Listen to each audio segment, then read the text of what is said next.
Alright, what's going on, guys? Chili Games back again, and today I have a video with the Yamato. I actually had this game, I think, 2 days ago, and it was one of those games where the dispersion was just hitting, and when you have good RNG and something like the Yamato, it really, really surprises you, and honestly, this ship is...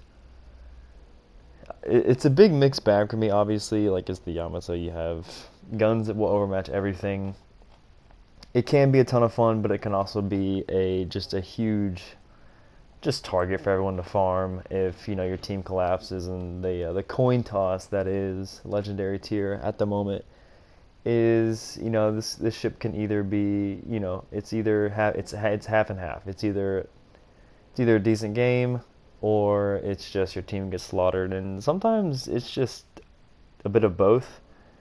Most games in legendary tier are either just huge throws and one team slaughters the other. So I don't know, we managed to get an actual competitive game somewhat. We make some pretty big plays throughout the I would say the middle of the game is really where the most of it happens. So here, honestly, I just want to get out of the middle spawn. I don't want to be rushed through the middle. So here we're taking our first shot at the curve first. We didn't use our plane there. We probably should have used our plane, but the results that happened from this first salvo kind of told me how the rest of the game was going to go. 6 shell hits, 1 citadel, 48k. That is essentially pretty much 48% of that guy's HP gone from AP in the first salvo, so that was absolutely hilarious. Once I had that, I was like, okay, are the guns deciding to work? And I'm honestly a little bit bad play on my part, kind of turning in there. I am giving myself broadside out to these curve first, but we take a second shot at the second curve first. He was just lining up there perfectly. Another Citadel 3 shell. It's not as good as the first one, but still almost 80k against 2 battleships that are pretty difficult to Citadel. I will take it. The first 2 salvos. Wichita comes around here. We don't have shots at that destroyer, and the Vanguard is experiencing why it is always a bad idea to push as a battleship around that side at the beginning of the game. That is pretty predictable, honestly. If you know me and you see me play a destroyer on this map, I love to shoot torps in that spot because you have a lot of people that have no idea the engagement ranges and how to predict things that are going to happen. I mean, the spawns in Legends are very close, so destroyers spawn with torpedoes loaded. I mean, you have to expect, since these spawns are so condensed, if you shoot torpedoes in very congested areas, especially early game, you'll be surprised to see how many, I guess, torp hits are going to get out of it.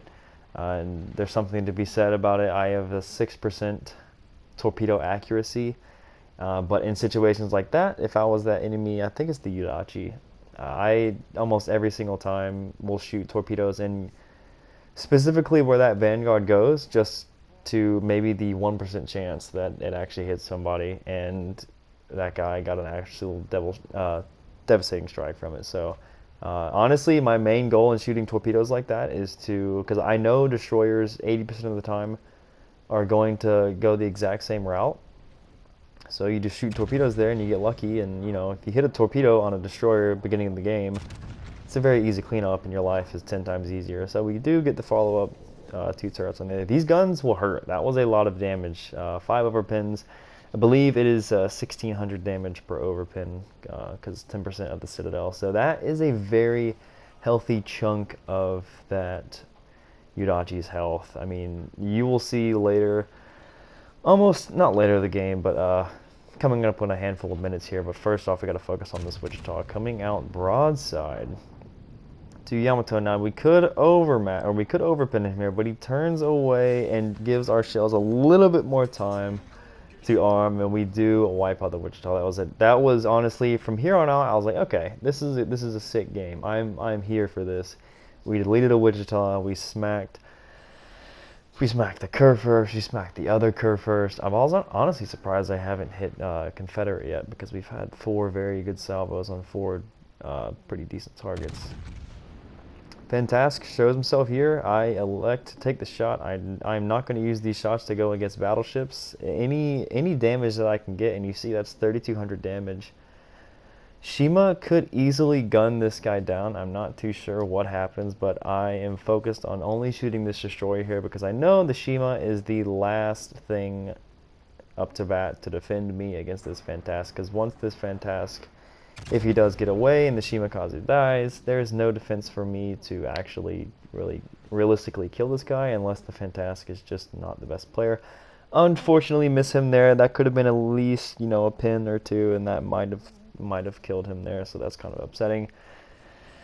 Again, we have battleships on the board. Massachusetts is actually giving us a decent shot here, but you know, I want to take the shot against the Fantastic. The 1% chance that I hit this shot, I would much rather kill him than do, you know, 10, 20,000 damage to a Massachusetts. Unfortunately, we missed. Really good dispersion there, which was kind of unfortunate. Could have used that later on in the battle. So, kind of a weird spot. Once we hit the shots on the Udachi and we killed the Wichita, I was working my way over here, and now we can't finish off that guy. So pushing into ACAP now is suicide. There is a destroyer that I will never realistically spot, and I expected all 3 of their battleships to follow his suit, but they actually go middle, and I'm in a perfect spot to kind of provide a crossfire here. I didn't want to charge through C because my entire team is charging that way, so if we all go the same way, everyone on their team can angle that way, and it kind of puts us in a kind of just a weird spot. So we're actually in a pretty decent spot to counter this Iowa and also counter the Richelieu. If Robin was here, he'd probably still hate the way I pronounce that. It's very difficult to pronounce French ships' names, I guess. But anyways, yeah, we're kind of just chilling here. We are expecting the Fantask to come and try and torp us. I mean, we're alone. There's nothing we can really do trying to get back in the middle. We would have to give broadside to a Richelieu and an Iowa, so I'm not really keen on actually giving that to them. So at this point, we're kind of just stuck here. We're going to weather out the storm. Any shot that they take towards me is a shot where my team at sea can actually reposition. But these guys are perfectly broadside to me, so we do smack that Richelieu for a pretty hard salvo there. Another Citadel. I think that was like 30k or something like that. I already had 168,000 damage. And to be honest, I was like, man, if we can just kill these 2 guys, then we'll be okay. My position here will be somewhat warranted. And I think it's right around here. I mean, we're expecting torpedoes at any point in time. There's just really nothing we can do about it. We just have to try and keep our guns on the table as long as possible. Not the best salvo against the Iowa, but I believe this is where I turn away. And I'm also trying to keep an angle towards these guys, so you see that I keep braking, I keep turning in and out. You know, I'm not trying to give these guys just a stationary broadside target for me to just sit there and get pelted on. So, you know, and I believe it's right here where the Fantask will, you know, show his ugly head. We angle away, we dodge his torpedoes, we don't sail in a straight line because sailing in a straight line would have given us broadside to the Richelieu and the Iowa, and we would have taken those torpedoes, so changing my course. I am trying to milk this spot as much as possible. We have these guys that be in a beautiful crossfire. Take one more shot around the Iowa. On the Iowa, as he turns, they're getting annoyed with me, they're not getting much damage, so they get pissed off and they leave. And he gets punished for it a little bit. There we go, picking up the Confederate, almost at 200,000 damage. And it was at this point where I was like, you know what, I don't need to go any further this way. I need to pinch back in towards B, because since the Richelieu and the Iowa are leaving, I have to make a stand, get the back turrets. And this was actually just this shot here kind of solidified the game for me. Terrible dispersion. Just an overpin and a Citadel, just gone. Richelieu was just gone. So I was like, you know what, that's going to happen. Fantastic. If you know me, man, like, destroyers getting surface spotted by battleships is just the absolute worst play in the world. Now, I think destroyers are extremely catered to in the detection department, so getting surface spotted is, like, extremely bad. Luckily for us, we had our guns loaded. He doesn't have his torps. He decided to go for the drive-by, but he just does not. He just did not have enough health for that. So, nice shot on our friendly Kerfers down there to make that shot. We would have finished him off, but it is always nice to see people taking shots at destroyers that are very far away, and he actually capitalized on it. So, there has been multiple times in this game where we've taken shots at destroyers where it was a very low chance, hit, but any kind of damage against a destroyer, especially one that can't heal, is just absolutely massive. So, again, Iowa's in a crossfire here. He's kind of overextended. We do have a broadside shot at the Iowa here. And I don't know what it was about this game, but I mean, it's the reason why I'm posting it. It's just when things just go pop like that, when you're playing the Yamato, it is just definitely one of the most fun experiences in the game, and it is just so much fun, but it can be very hit or miss. Sometimes there's games where you hit, 50 shell hits and you get like 70,000 damage, and it's just super annoying. Or you're just stalemated in a cap because there's two enemy Yamatos just staring at you, and you're just trading, bounces and shatters and whatever. Those can get really annoying, but surprisingly, the enemy, this game was not looking very good at the beginning. We were able to take some kills away from them and do some pretty significant damage early on, but since our A side kind of just fell and then we lost that Shimakaze, we were at a pretty disadvantaged spot. So 100% they're fantastic through the game, because now there's not much a Massachusetts can do to me. If anything, I can run here. We have the cap advantage. There's no way that anybody is going to get into that B cap and actually secure it because we have teammates there. So just a wonderful turn of events in this game. Everything just kind of worked out. It was a super satisfying game to play. And right now I'm just trying to intercept this enemy Massachusetts here. I'm trying to get at least one more shot. And this pop the plane, man, broadside shot. Massachusetts has no idea what's going on. And this is the most disappointing salvo that I have ever had. That really sucks. I was definitely looking to either take double, triple citadels off of him. Something. The RNG ran out. I had used all of it earlier in the game, but it's fine. It works out. I was looking to see, checking that island icon to see if I can get one more shot, but unfortunately we don't. But basically, we're securing win here. If the Massachusetts turns in, he gets to brawl with me, which is not fun for the Massachusetts. And if he turns away, then we keep the caps, and I can run away for free. And that's essentially what's going to happen at the end of this game, really. There's an enemy Kerfers way off in the back of the map, and at some point he will go down. So honestly, not too much here. We had to play sort of a passive position, especially knowing that, it's the one thing I'll say is you see a lot of people like, oh, battleship captains are terrible, they play too far away. It's like when a battleship captain is presented versus a target that he cannot see and cannot hope to spot, that can devastate them with torpedoes like a Fantask. Pushing in towards A was suicide. Fantask is very fast. He can get around me. He can torp me. Let alone, it would have been worse if it was a Shimakaze. I got dev struck by a Shimakaze by 4 torpedoes last night, basically full health.